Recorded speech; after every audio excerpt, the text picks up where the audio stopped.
This is CBS, the Star's address. The CBS Radio Network proudly presents the Red Skelton Show. For the next half hour, we invite you to laugh your head off with Clem Cadiddlehopper, Willie Lump Lump, Deadeye the Western Cowboy, Cauliflower McPug, Junior the Mean Little Kid, San Fernando Red the Politician, and all the other hilarious characters portrayed by you-know-who on the transcribed Red Skelton Show.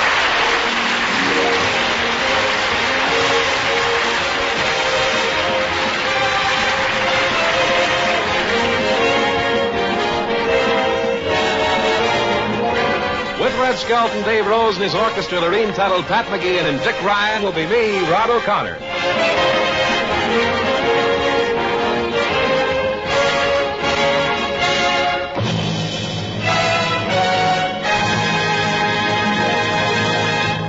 From the Skelton Scrapbook of Satire, a story entitled The Liberty Bell. And it stars MGM's clown, Red Skelton, and Dave Rose and his orchestra.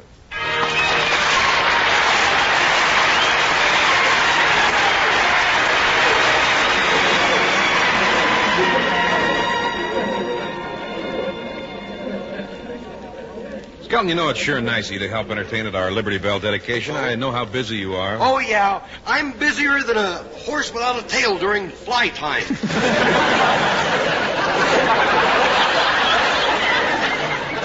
That's not what it says, but it will have to do.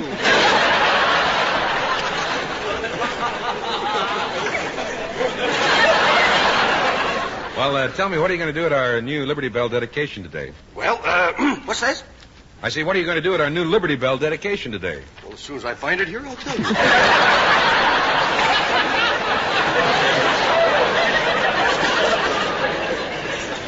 Well, you know, I could dance. You know, I've been taking dancing lessons. These are my new dancing shoes. Look, the bottoms of them, they're still slicky. Mm-hmm. Dancing lessons, huh? Oh, yes, yes. Mm-hmm. I can kick the back of my head. Well, that clears up a few things, anyway.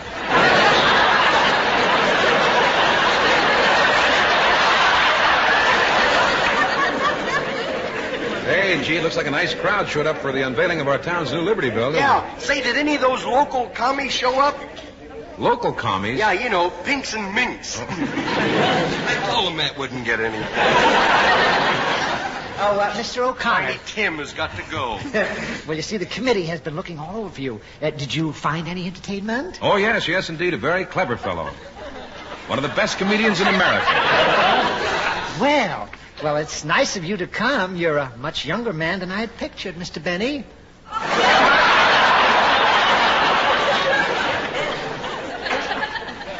There are others, you know. Hey, Rod. Yeah? Isn't that punch-drunk prize fighter, Cauliflower McPug? Yeah, I better go say hello to him. Yeah, go say hello to him. Hiya, Cauliflower. Who is it? What is it? Start talking. I'll find you, boy. I'll find you. I'm right here. Yeah, but oh, boy, a flock of them flew over that time. You know what? This country is getting more full of birds all the time. I got news for you. A guy from Florida came up to me today and I said, how do you like California? He said, this is for the birds.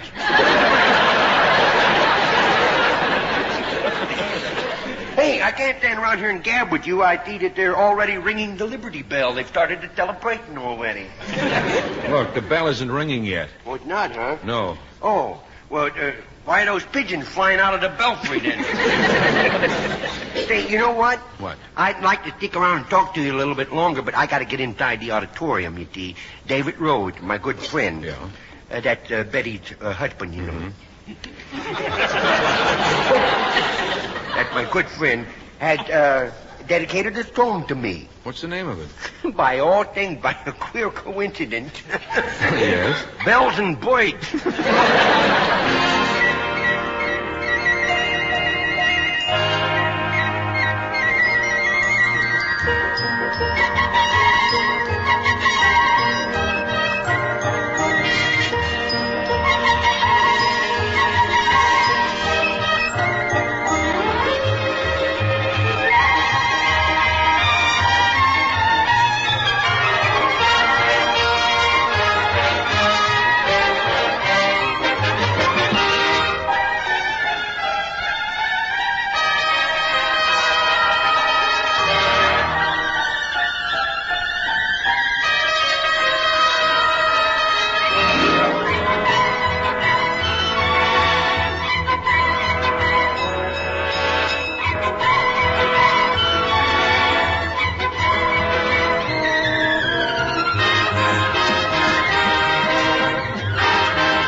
Red Skelton will be back in a moment.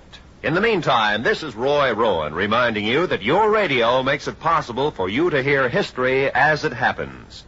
With pre-convention excitement taking hold across the country and radio listeners looking forward to thorough convention coverage, it's interesting to note that it was only 32 years ago that radio brought its first election to the public. That was in 1920. Today, radio's complete convention and election coverage are a standard and valuable part of election years. On Monday, July 7th, the Republican convention begins in Chicago.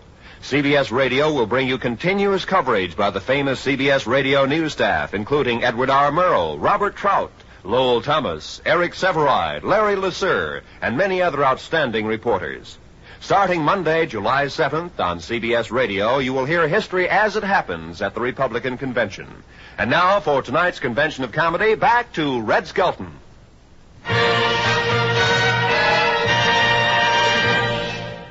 Say, when are they going to unveil the town's new Liberty Bell? Well, right after Junior, his mother, and grandfather present a bedtime story for adults. They're not going to be here, Yes. are they? Oh, good. See, I better get backstage and see how they're coming along.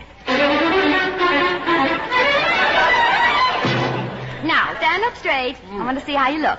Oh, straighten your tie. Now, look, I don't mind you taking me there and having me go out on stage in front of all those people, but you should let me wear long pants. You see, me legs are so skinny. Oh, your legs are not so skinny. Oh, no. Then how come every dog in the neighborhood follows me around smacking his lips?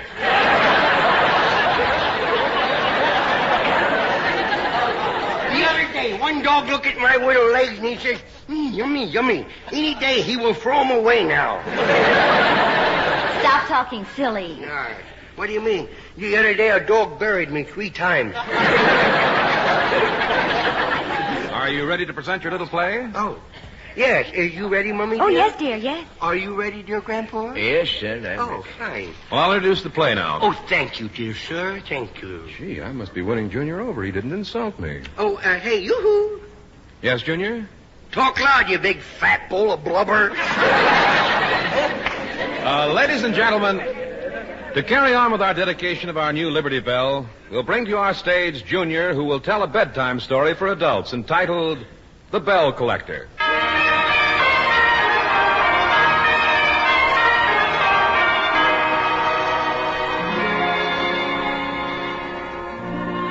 In a junkyard, a final resting place for once useful gadgets, sat an old rusty bell.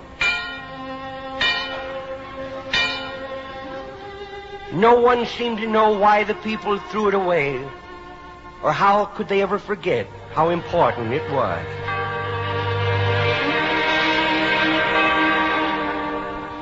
Yes, I did play an important part in the life of the villagers. Of course, I irritated the grown-ups when I awakened them to another working day. But I was forgiven when I rang out at noon, giving them a few seconds of relaxation. Then I was loved again at the close of the working day, at vesper time. Only to be scolded by us little kids when you rang out the curfew at night.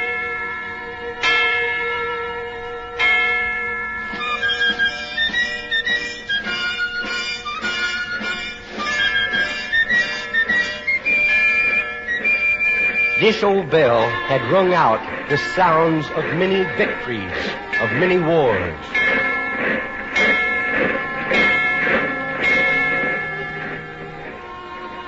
It had once called people to their place of worship.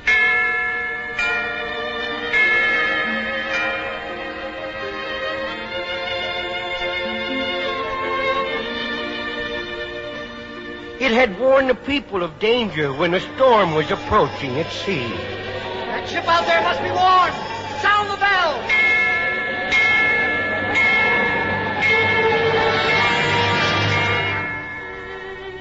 Then came confused progress, and progress knows no sentiment.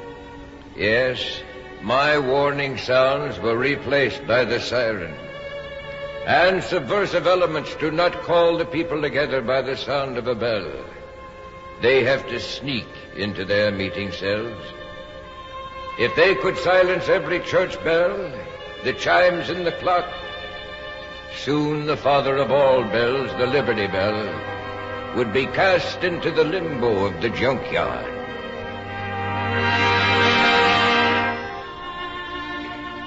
And the old bell was sad. But one day, a smaller bell was tossed on the junk pile. It was a widow dinner bell. She had been replaced by a foot buzzer. She had been quite a belle in her day at the head of the American table. Hardly a day went by when someone didn't give her a ring. And then she and the old rusty bell got to talking one day. I don't like to sound off, but my brother is carrying out a great traditional pride in San Francisco. He's a trolley bell and a cable car. Market Street, everybody out and push. And not only that, my father is at sea, a ship's bell.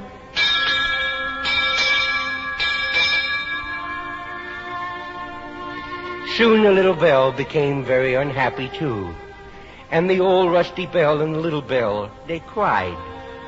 They figured that they were doomed to spend the rest of their days on that junk pile. But along came a widow boy who had a strange hobby of collecting bells, for their history would give him knowledge. And he picked up the widow bell, and he said to himself, "My, what a lovely sound. What has we here, though?" Kind of flat, but to the collector, it sounded like a choir of angels singing.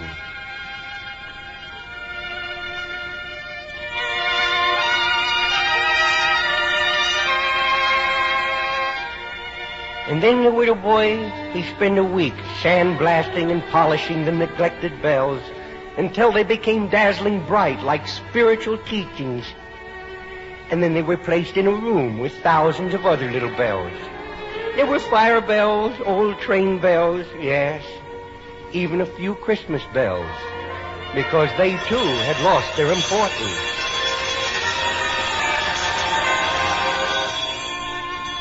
And then one day, the old bell spoke to the widow bell.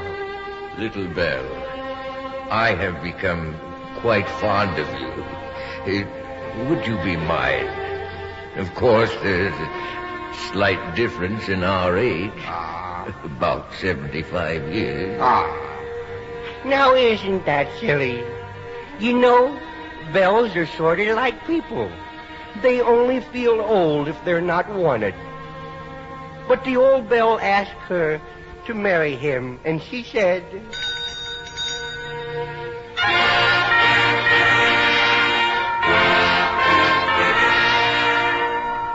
"Oh, my, what a wonderful wedding it was. There were presents brought by the Christmas bells, poems were recited by the jingle bells, and jokes were told that fractured the other bells. Of course, these were the slickest, irritable. Not with the good humor bells around, no."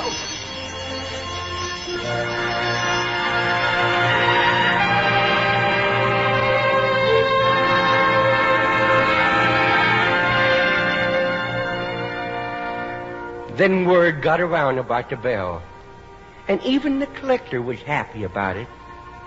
A strange thing took place. All the townspeople seemed to realize that they had been asleep. That to sound out liberty, you must pull a rope, not strings. So they asked the collector for the bell to hang in their steeple. And now the widow bell and the old rusty bell became the proud parents that sound out freedom. Again they call their children to church. And again they make America clear thinking, clear as a bell. Again they let freedom ring.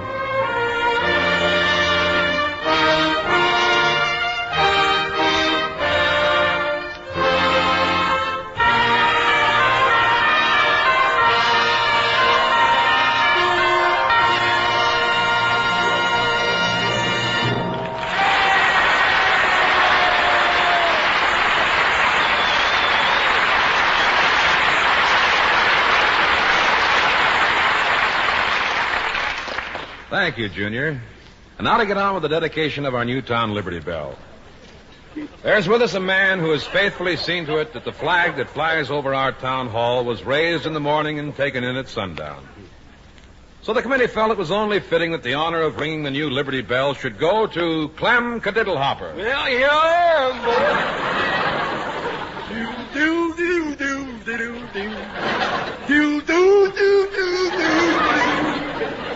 I love to hear my voice. That way I know when I'm through talking. Oh, snappy ones tonight, ain't they, huh? Oh, Clem. Well, dee-dee, you.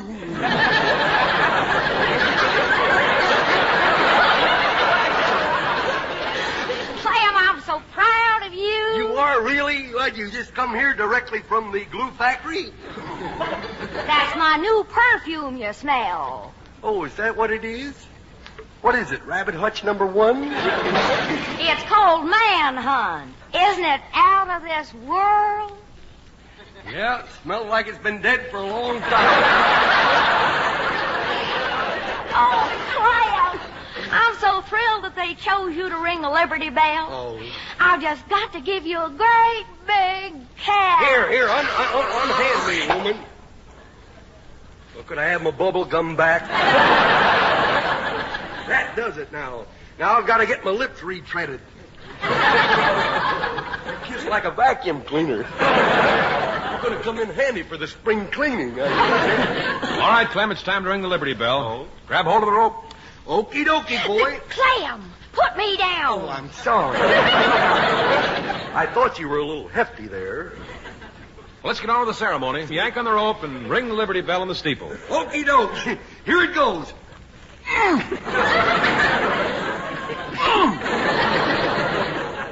That's funny. The bell didn't ring. It is strange. Yeah. Try it again and pull the rope real hard. Okay.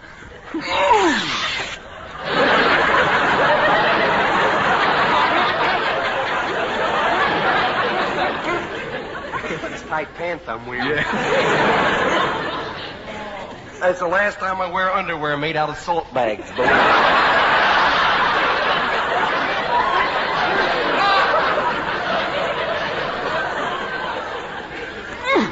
Nothing happens. Hey, look at that. The rope just fell down from the steeple.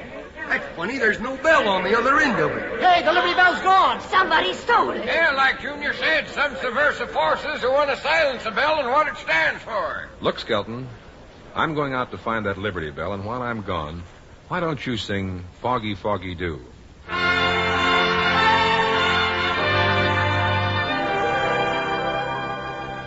When I was a bachelor, I lived all alone. I worked at the weaver's trade. And the only thing that I did that was wrong was to woo a fair young maid. I wooed her in the wintertime, part of the summer too. And the only thing that I did that was wrong was to keep her from the foggy, foggy dew. One night my wife knelt by my side while I was fast asleep. She threw her arms around my neck and started in to weep. She wept, she cried, she pulled her hair. Ah me, what could I do? So all night long I held her in my arms just to keep her from the foggy, foggy dew. Again I'm a bachelor, I live with my son. We work at the weaver's trade. And every single time I look into his eyes, he reminds me of the fair young maid. He reminds me of the winter time, part of the summer too, and of the many, many times that I held her in my arms just to keep her from the foggy, foggy dew.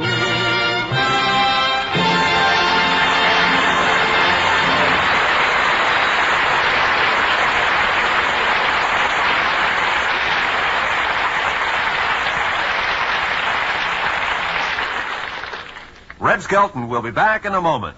In the meantime, CBS Radio wants you to meet this summer's most popular mother-in-law. She's a lady named Lily, and she's known as a December bride. Lily's at our microphone now with her son-in-law, a man named Matt. Matt.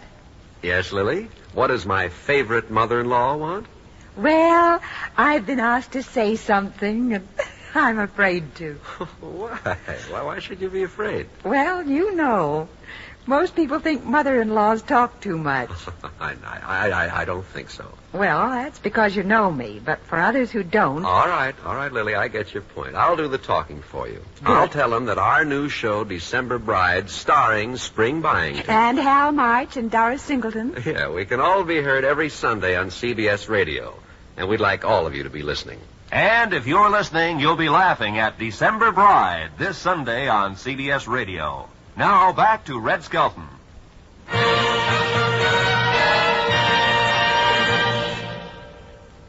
Say, Rod. Yeah. You know, the people are getting kind of restless. Gee, Dave is all upset, and Betty, that's his wife. Oh, yes. We better find that Liberty. We better find that Liberty Bell pretty soon, boy. The people are going to get fed up and go home. Yeah, say, let's take a look in the town hall steeple and see if we can find any clues. Yeah, let's go up to the steeple. Should have opened the closet.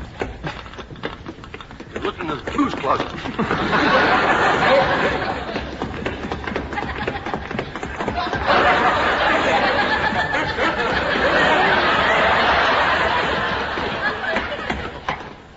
This is no small steeple, believe me. Well, Well, here we are. yeah, the Liberty Bell used to be inside this next room. Yeah. Well, look, there it is. Yeah, look who's curled up asleep next to it. Willie Lump Lump. I'll go wake him up. Hey, Willie, wake up. Wake up. Just a moment. Don't shove me around like that, Sergeant. Just go away and let me alone. Old generals just fade away, but old captains run and hide. Well, Willie, what are you doing up here? What's that? I said, what are you doing up here? Ask a little more sensible, will you? What are you doing up here, Willie? Oh, wouldn't you like to know? Come on now, why are you asleep up here in the belfry? Well, if you must know, I'm up here in the belfry because last night I was out on a bat.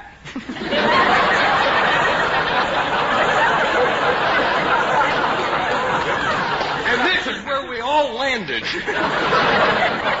Yeah, if there's anything, boy, I can't stand is a Budinsky. And that is exactly what you have turned out to be, is a Budinsky. And if I have ever seen one, brother, you are it. And if there's something I can't stand, that is a Budinsky. And boy, you are a Budinsky if I have ever seen one. Willie? Just a moment, I got one more.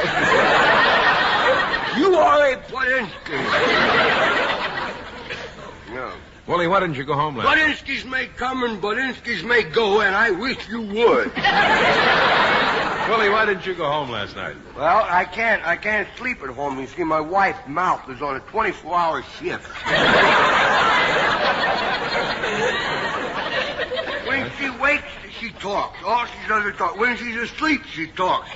And then when she isn't at home, she's always on the telephone. So I came up here. I thought I could get myself a little rest. And do you know what happened? No, what happened? All night long, carrier pigeons have bringing me messages.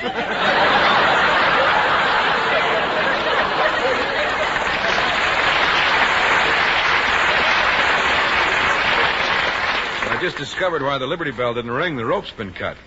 I know. I cut it so nobody would ring it while I was taking a little snooze for myself. I gotta get some sleep, you know. I gotta get some sleep. Yeah, you know, I want to be wide awake so that I can keep my position. You see, I gotta be on the ball at all times, and if I'm not awake, then I can't be on the ball all the time. When I was in the Army, the sergeant says, get on the ball. I says, okay, rolling over, I'll get on it.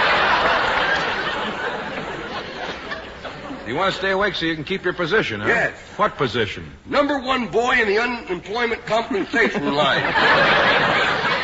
Well, tell me, how could you do a thing like cutting the rope that rings the Liberty Bell? You should be ashamed of yourself. Is that the new Liberty Bell they just put in? That's right. I didn't know that. You know what I bet?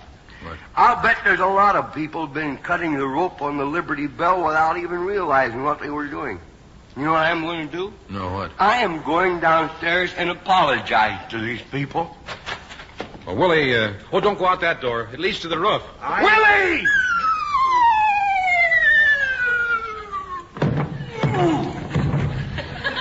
Gee, that feels good.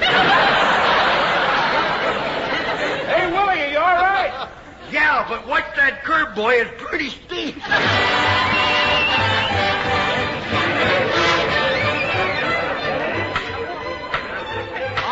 All right, folks.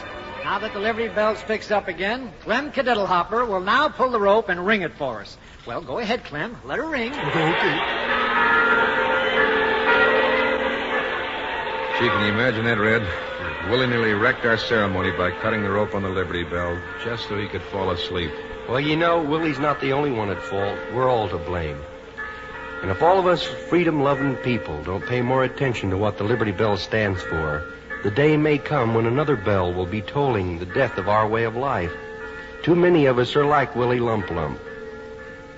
We've been asleep too long, but God give us strength to wake up before it's too late, and there isn't any Liberty Bell left to ring.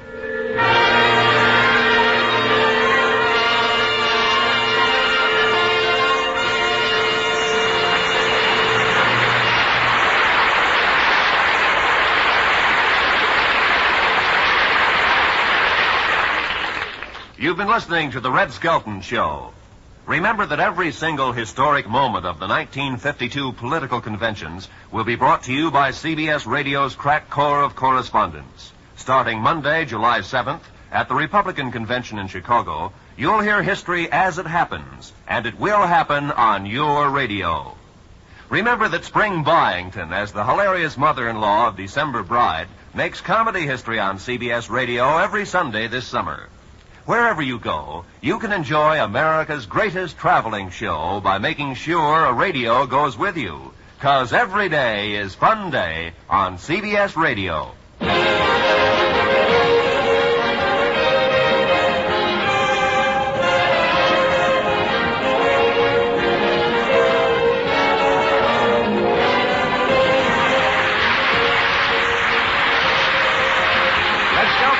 Program to the courtesy of Metro-Goldwyn-Mayer Studios. This is a copyrighted feature transcribed from Hollywood.